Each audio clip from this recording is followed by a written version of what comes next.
18:34 arrancamos en otro bloque más de La Resistencia y bueno, obviamente esto genera repercusiones por todos lados porque se vuelve a abrir el estrecho de Hormuz, ¿no? En lo que, bueno, siempre son aperturas definitivas que terminan siendo temporales o temporales que terminan siendo definitivas, ¿no? Y en este caso, bueno, se desplomaron hasta los $80 el precio del petróleo después de que el presidente Trump anunciara el fin de semana un acuerdo de paz con Irán y la reapertura inmediata del estrecho de Hormuz. Recordemos que no es la primera vez que se firma un acuerdo de paz y no es la primera vez que se abre el estrecho de Hormuz. El tema es que, bueno, hay ciertas partes del conflicto que no entienden mucho el concepto de acuerdo de paz y que, bueno, vuelven a intervenir y que vuelve a haber de nuevo conflicto y que, bueno, terminamos siendo todos perjudicados por eso mismo, ¿no? Porque recordemos que el precio del petróleo internacionalmente repercute en la economía mundial en general, ¿no? No solamente por el tema de los combustibles, ¿no? Que por los fertilizantes. Claro, exactamente. Los combustibles, por los fertilizantes y aparte por medicamentos, digamos, que dependen también del petróleo para poder producirse. Entonces, digamos, repercute en la economía mundial más allá del precio del combustible, pero incluso con el precio del combustible, cualquier transporte que se hace de un lugar a otro, tanto sea en camiones, en barcos, en aviones, en lo que sea, necesita combustible para poder llegar del punto A al punto B. Entonces, digamos, el precio del combustible repercute en todo el resto de los precios de la economía porque necesita toda la economía el combustible para poder funcionar.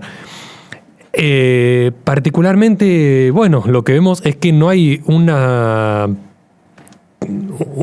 suerte de consistencia, ¿no?, en la hora de tomar este tipo de decisiones, ya que lo que estamos viendo en los últimos tiempos es que se hace un acuerdo de paz, se viola el acuerdo de paz, vuelve a cerrarse el estrecho de Hormuz. Estados Unidos dice que va a pasar y que no hay forma de que no lo dejen pasar, no lo dejan pasar. Después Estados Unidos dice que, bueno, si bloquea Irán el estrecho de Hormuz, lo va a bloquear él al estrecho de Hormuz, y dice que, bueno, ningún aliado de Irán va a pasar. Vienen los chinos, le dicen, ¿sí?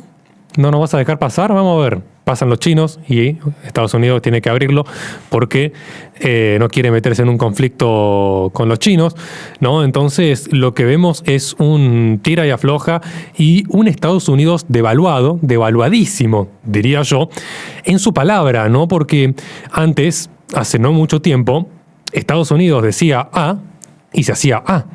Estados Unidos decía, a partir de mañana va a haber tal cosa, va, por ejemplo, a bajarse los tipos de interés o subirse los tipos de interés, o va a haber tal conflicto, o va a terminarse tal conflicto, y la palabra de Estados Unidos valía un montón. Hoy en día, bueno, lo que vemos es que la palabra está devaluada porque ya ni siquiera tiene el poder que tenía Estados Unidos, y las potencias como Rusia y China están, y la India también, ¿no?, están pisando muy fuerte la cabeza de Estados Unidos en términos de poder. Horacio.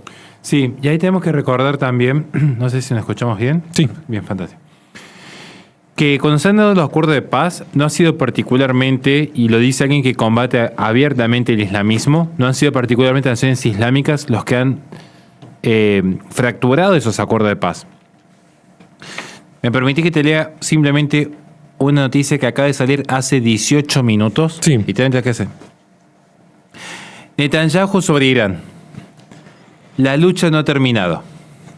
El primer ministro israelí, Benjamín Netanyahu, asegura esta jornada que la firma de un tratado de paz entre Estados Unidos e Irán no significa automáticamente el fin de la lucha de Tel Aviv contra la nación persa.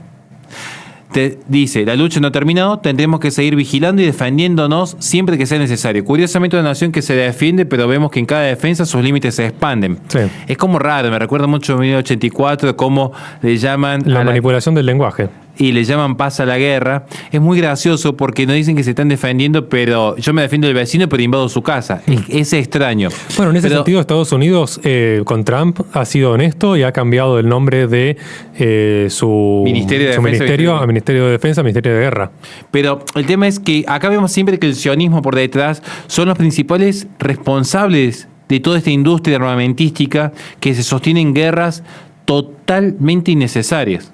No estamos hablando de un ataque en virtud de una estrategia defensiva, sino que fue la decisión unilateral de Israel la que obligó a Estados Unidos a intervenir en un conflicto bélico. El mismo Israel que luego salió a tomarse todas las represalias necesarias contra el Líbano, impidiendo que otras naciones pudiesen intervenir en defensa del Líbano cuando ellos solicitaron la ayuda de Estados Unidos para bombardear Irán.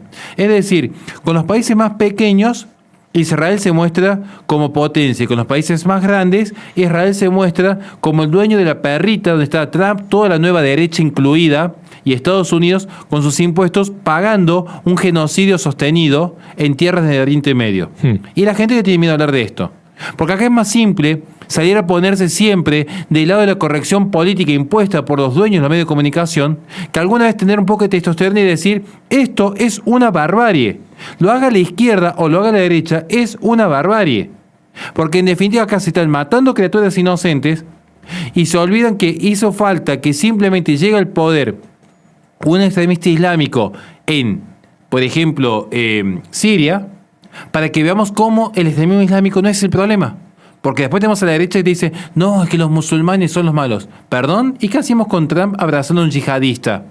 Y que todo depende en definitiva quién ocupe los lugares de poder. No hay una cuestión de religión, de fe, de credo de fondo. Es una cuestión estrictamente de alianzas económicas, porque el problema del estrecho de Hormuz fue un problema económico. Tuvieron que salir a buscar un acuerdo de paz cuando en Estados Unidos tenían protestas por lo que se habían encarecido los fertilizantes y eso les impedía ser competitivos en el mercado internacional. Porque la alternativa que les quedó fue salir a importar fertilizantes de Rusia porque China decidió autoabastecerse cuando se dio el bloqueo en Hormuz. Por eso digo que es una farsa esta guerra. Y hay gente que todavía la cree con motivos ideológicos, que la derecha está liberando el mundo de la opresión y la tiranía. Ni siquiera saben cómo vive un cristiano promedio en Irán. Ni siquiera lo saben.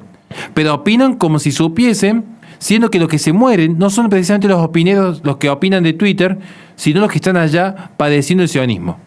Bueno, me hacía acordar todo esto, ¿no? A un periodista acá de la Argentina, Eduardo Feynman, que se rasgaba las vestiduras cuando un militante de izquierda decía que, bueno, a base de una pregunta de él, si alguien ponía una bomba no le parecía un crimen de lesa humanidad.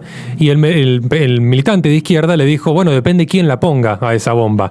Y él se rasgaba las vestiduras diciendo, ¿cómo van a decir semejante barbaridad? Y ahora yo le pregunto a este Eduardo Feynman, que algo sea un genocidio, ¿también depende de quién sea el que lo haga? ¿Va a ser coherente con su forma de pensar o en este caso, bueno, no hace falta la coherencia? Preguntarle a los pastores sionistas con los que tuve que debatir, que se deben defender que, bueno, entre Israel y Palestina, que desaparezca Palestina. Ahí tenemos a toda esa cuestión, que no quiere decir los pentecostales, porque hay muchos que son bastante ávidos en una lectura, sino esos dispensacionalistas neopentecostales, neocons, que salen con el financiamiento de Estados Unidos, sus primeros líderes, a evangelizar con esa idea de que Israel como Estado político es lo mismo que el Israel bíblico. Y confundiendo categorías teológicas con categorías políticas. Y después los tenés que cuando vos los acusás de algo como, por ejemplo, ser funcionales a una retórica genocida, vos sos el antisemita. O sea, la misma derechita cobarde que hace 2 años atrás estaba llorando en televisión porque ¿cómo me van a decir gordofóbico? ¿Cómo me van a decir islamofóbico? ¿Cómo me van a decir transfóbico? Por solamente denunciar los lobbies LGBT. Ahora vos denuncias el lobby sionista y esa misma derechita, vos sos un nazi, facho, antisemita, judeofóbico. Se convirtieron en lo que jugaron destruir. Todos. Sin excepción. Se les cayó la careta porque al final, cuando tenían que hablar de la masonería y del sionismo, que también son elementos globalistas, ahí no les dio la nafta. Porque está muy bien financiado por un presidente sionista que les da de comer en el lavado de dinero que están teniendo actualmente en Argentina. Pero esto ya empieza a salir de la luz. Va a llegar a un punto que tanto que dijeron no odiamos lo suficiente a los periodistas, la gente va a decir no odiamos lo suficiente a todos los referentes, tanto de izquierda como de derecha, que están haciendo un negocio con el Estado, mientras que los que se mueren son los niños. Entonces, acá le va a empezar a quedar poco tiempo a muchos para seguir hablando tan libremente. Le va a quedar muy poco tiempo a muchos que se jactan de andar insultando y tratando de antisemita porque simplemente denunciamos los crímenes de guerra de un Estado. No tiene nada que ver ni la religión judía, no tiene nada que ver los credos, las posiciones. Incluso vos podés discrepar en un millón de aspectos con musulmanes y judíos. Pero de ahí a justificar un genocidio en nombre de la ciudad de la libertad es una distancia abismal. Es una distancia abismal. Que eso es lo que está pasando, que hay gente que ha perdido la capacidad de autocrítica. Han perdido la capacidad de autocrítica. Y ese es el problema del fanatismo. Le recordamos a la gente que este programa se sube al canal de YouTube de La Resistencia Radio, donde en la descripción de los videos tiene nuestra plataforma Patreon, donde pueden apoyarnos para que podamos seguir haciendo este tipo de contenido. Vamos a un corte y enseguida volvemos con más Resistencia.